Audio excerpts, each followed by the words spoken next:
There it is. So have you ever listened to your body when you're sick? I think most of us have probably listened to it because those signs that it sends us are more obvious. We're feeling it and we're going, oh, I just wish I could get better again. And it's a topic that we bang on about quite a bit, Sal, isn't it? About listening It to your is body, connecting when you work out and connecting. everything like that. And so Yeah. I thought that listening to your body when you're sick is such a good experience for us because what we can do is tap into that connection that we have in our body. And so what we can do is take those things away from being sick into when we feel well, and really, really hone into those messages and signals that our body shows us. So now I've recently been sick, as you know. I had a little Yes. virus, and so what happens with the body is that, when we've got a virus, it's killing all cells or it's disrupting our cell function in some way, shape, or form. And then what happens is the body then tries to stop it from spreading throughout our body. And then our immune system, starts to activate and, starts to fight it so that we can get well again. And of course, the one thing is that, when we're sick, it's going to be different for every single one of us. Age could be a driving factor, health concerns, pre-existing conditions that we might have. So all of those things can be, contribute to how you personally feel. But I thought I'd start by saying how I felt when I was sick. So I was feeling weak and tired. And I think that's pretty normal, Sal, that you would feel like that because I wasn't able to keep water in and I wasn't able to keep food in. So therefore, my body wasn't getting the fuel that it needed. So that is naturally going to make me feel weaker than what I was feeling. And it's an interesting sensation that I picked up on when I was feeling weak and I was wandering around the house. I felt like this before.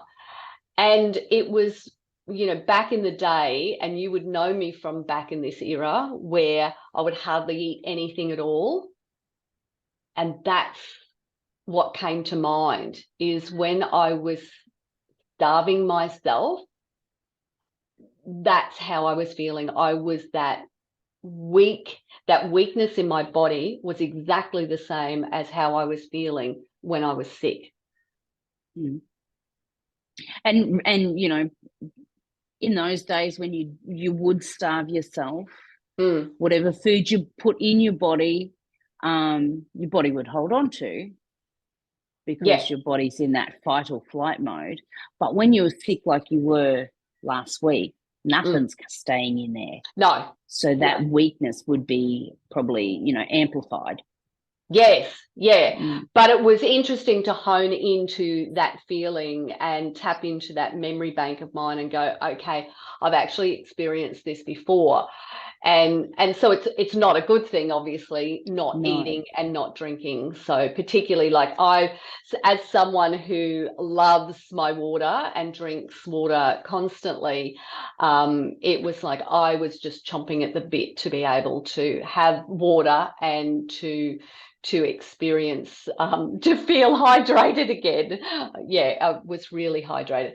And I know... And the tricky thing there is too, because your body is saying, I want this thing, but your mind's going, well, don't drink that because we know what's going to happen.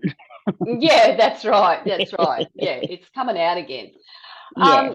Yeah, and of course, you and Sue as well too, and a few other people said to me, don't do too much, make sure you rest, and take care of yourself. And which I was, I definitely slept because my body was feeling weaker. You know, there was nothing better than laying in the lounge underneath my snuggly little doona and, you know, just going off to La La Land. But the interesting thing that I found from that is when I would wake, you know, our house is fairly open. We've got lots of windows and everything, and I could see outside. And, you know, outside was calling me. It was saying, come outside, you know, and in my head, I'm going through this process going, look, everyone's telling me to rest. I need to rest. I need to heal my body. But I was yearning to be outside. So I did. I went outside, you know, put my shoes on and I went outside and I got, you know, a little bit of sunshine. And of course, I'm on a country property. So, you know, there's wide open spaces, trees, you know, sky, the whole bit and piece that's associated with being in the country. And there's been a lot of research over the years that says that being in nature helps heal your body emotionally. And I think emotionally and physically, you know, they're intertwined. We can't just say it's one thing or the other. And so I just wandered around outside, you know, walked up and down my driveway. And, you know, when I felt like resting, I'd come back inside, I'd go back out. And ironically, Sal, when I looked at my step count during that period of time, it was between 13,000 steps and 19,000 steps. And it was not intentional. It wasn't fast by any stretch of the imagination, but it was just me listening to my body and telling me I needed to move and I needed to be outside, which is really interesting. And rest doesn't always have to be, you know, as you said, huddled under the blanket on the couch. No. You know, so when someone's telling you to rest, it doesn't have to be that. You know, when Sue and I are telling you to rest, we know exactly what you do during the day. You know, so for us it was stay away from that. You know, and you realize that your rest is out in the sunshine. You know, yeah, that's what was making your body feel better, and you feel better mentally too. Oh, I totally. And the other thing that I noticed was you know, I had a very short fuse. So I was definitely more emotional with it. So I can imagine that if I wasn't getting outside and dealing with the emotions and being outside in the sun, I would have been a lot worse than what I was. And was there guilt there in those emotions? Guilt as in not being able, feeling guilty that you can't do the work that you were doing or the workouts that you were doing?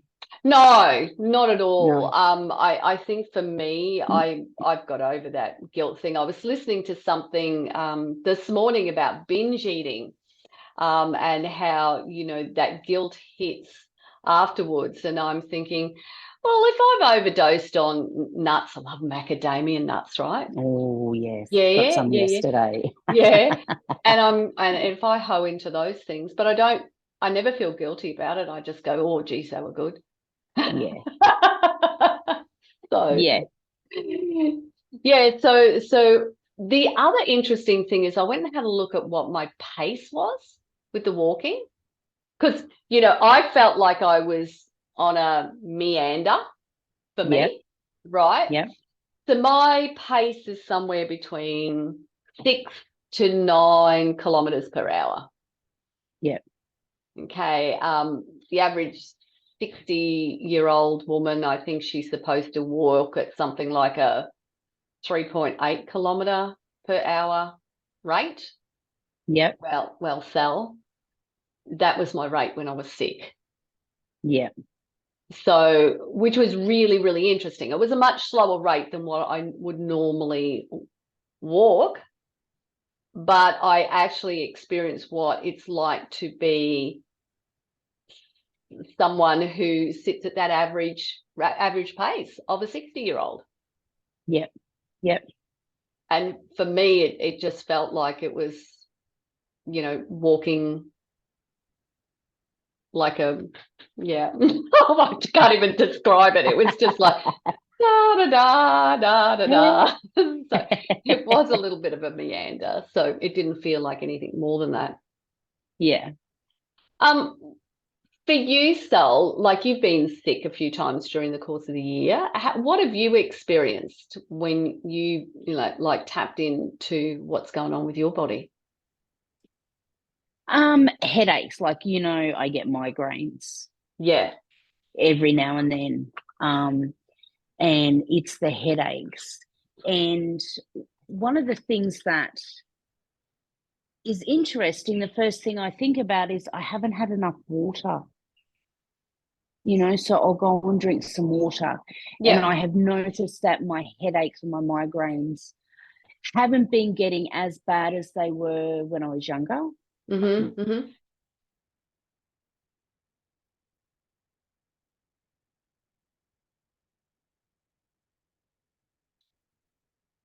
Just lost you, Sal.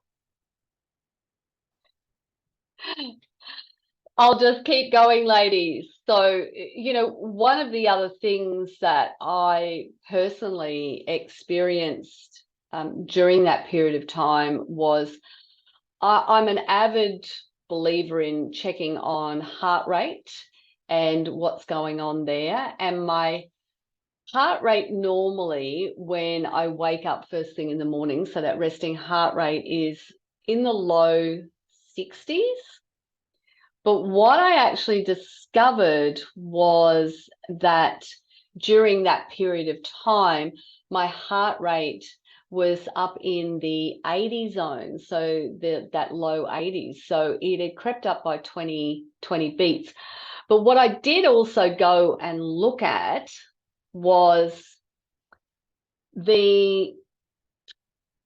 whether that heart rate had started to creep up a few days prior, to see whether there were any type of warning signs going on with my heart rate. And what I did discover was my heart rate had been creeping up during that period of time as well too.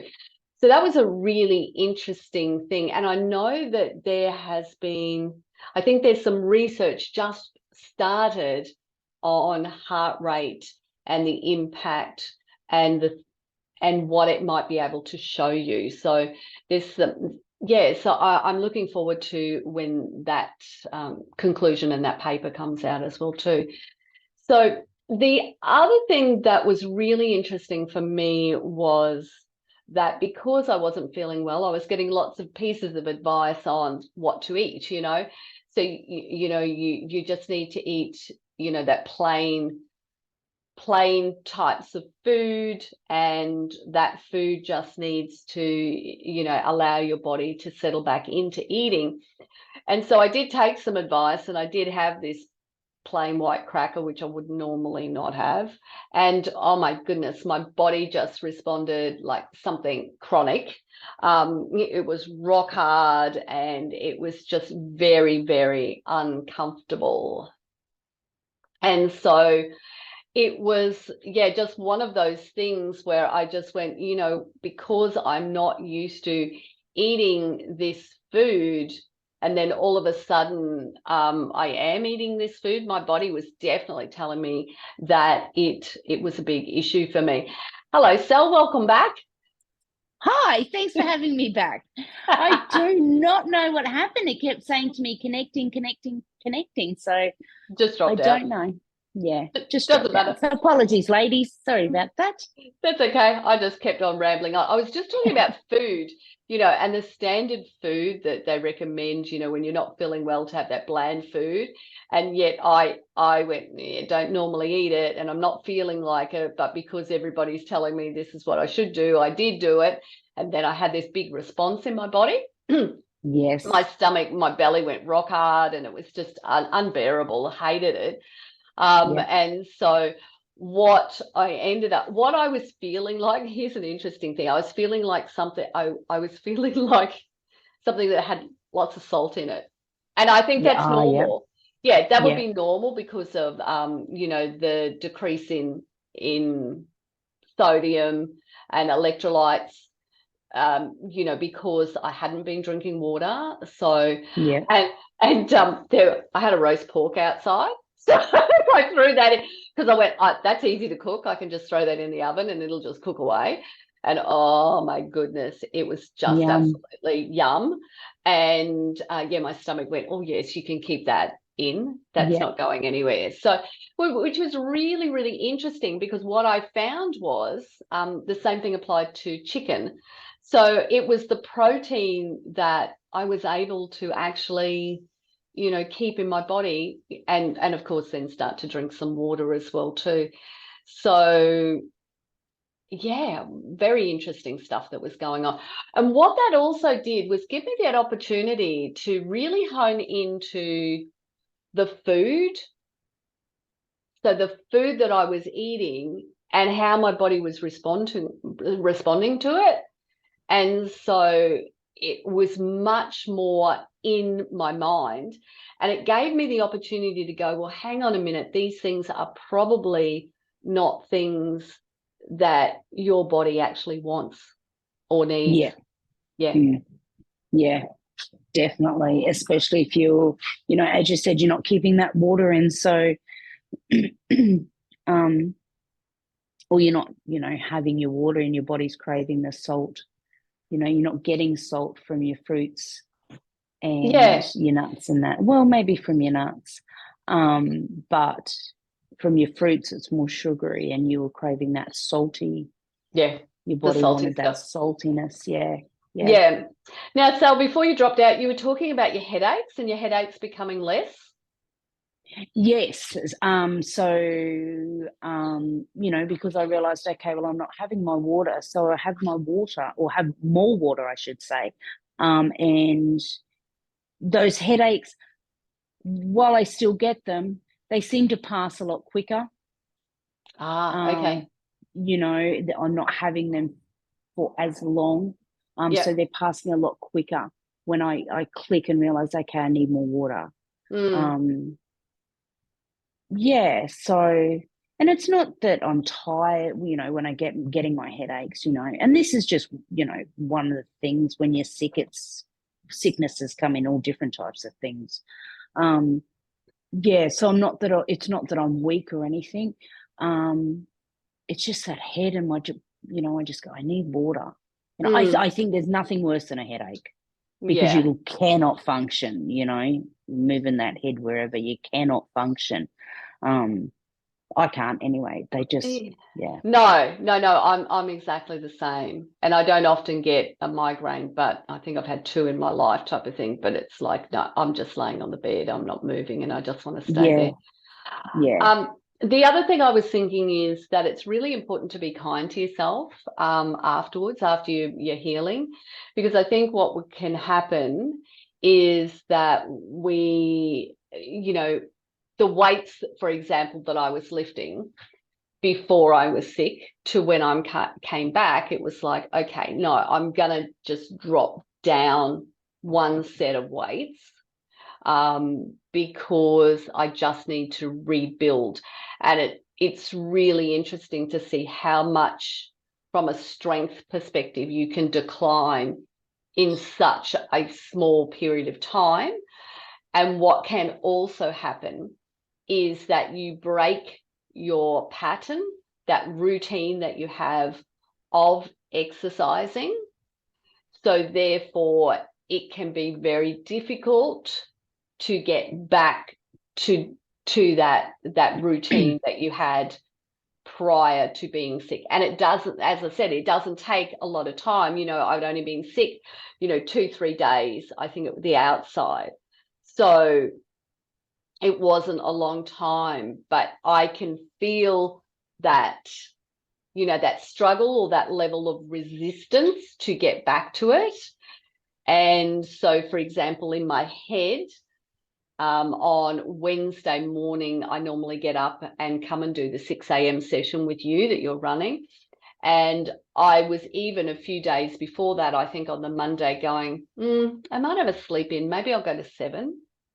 So, I'm compromising on that routine. I'm giving myself that you've been sick, so therefore it's okay to give yourself this little bit of leniency.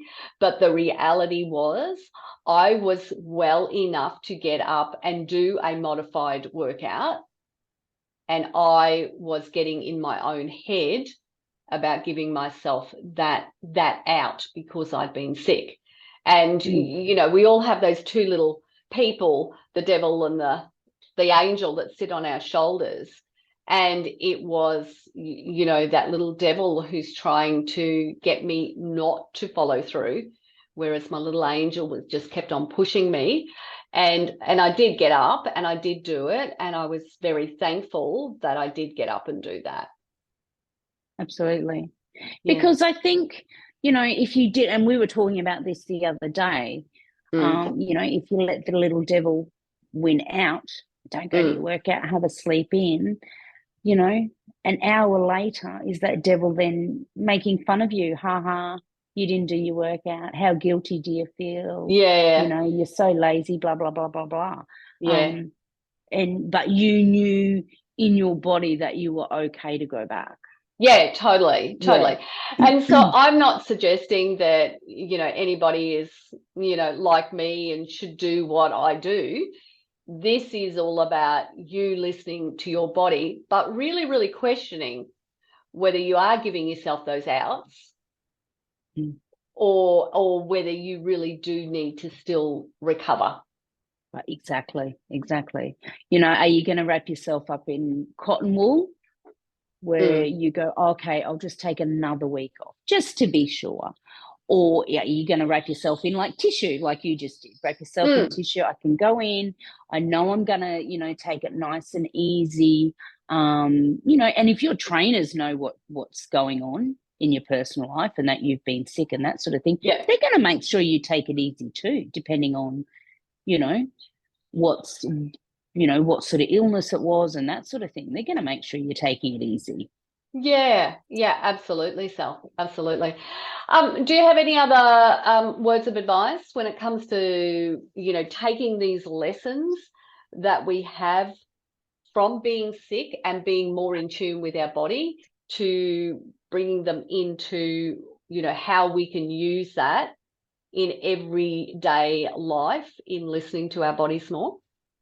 Absolutely. It's that connection, and we say this all the time. It's that connection, and not dismissing it. I think a lot of the times we'll go, oh, I've got a sore knee, whatever.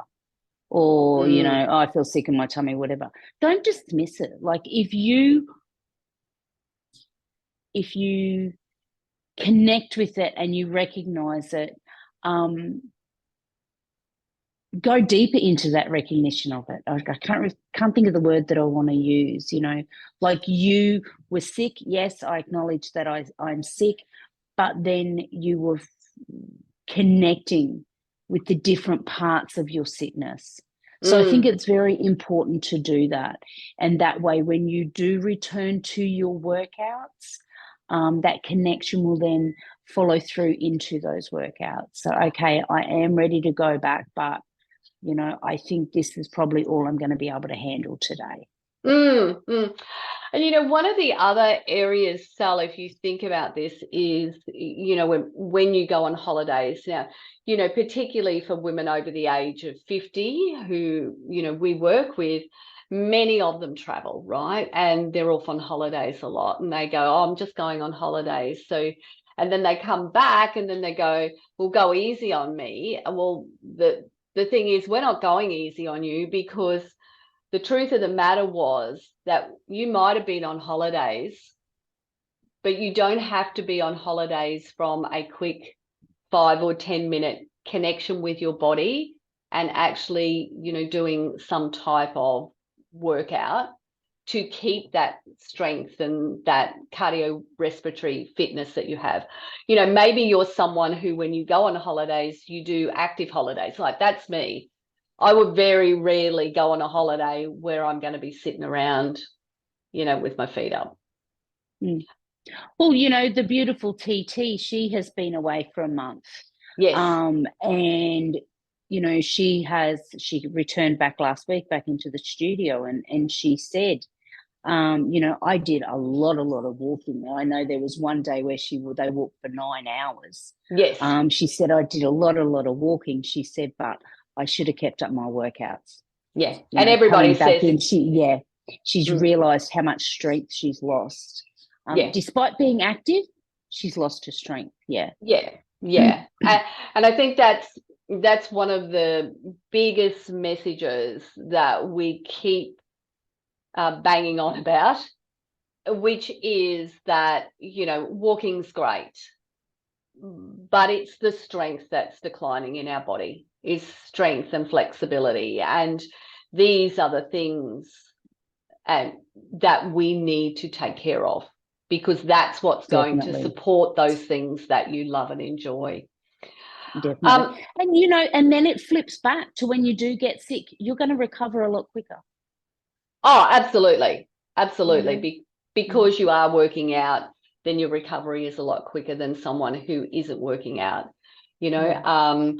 So I think, you know, just taking the lessons that you are more connected to your body when you're sick is taking that into everyday life. So identify, you know, any sensations, as an example, that might be happening in your body. So what are you feeling? Is there something there that's going on that you need to address? Now, it could be that your bum's getting numb because you're sitting too much. So that's something that's like, oh, okay, so maybe I need to just wiggle in my chair a little bit. The other thing that I think the other biggest lesson was looking at the patterns. You know, and triggers.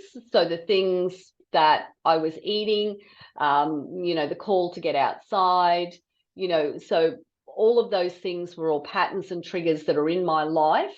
And so what I could do is take that and really hone into it in how I'm going to bring that into, you know, everyday life when I'm feeling well as well too. And I think also it was identifying the energy levels. I think that was important as well too. So, you know, even in everyday life, your energy is going to be up and down as well too. So honing into that is really important, because when that energy level is low, you then want to question it and go, if I go out and do something now, this is going to give me more energy. So is it the right thing for me? Or is this energy level low because what it's telling me is I just need to sit in this moment? And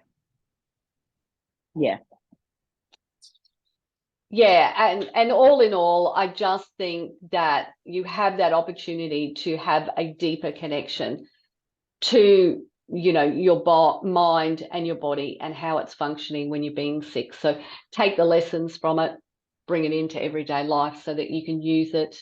And if you are feeling sick right now, we're wishing you all the best. Definitely. For a speedy recovery.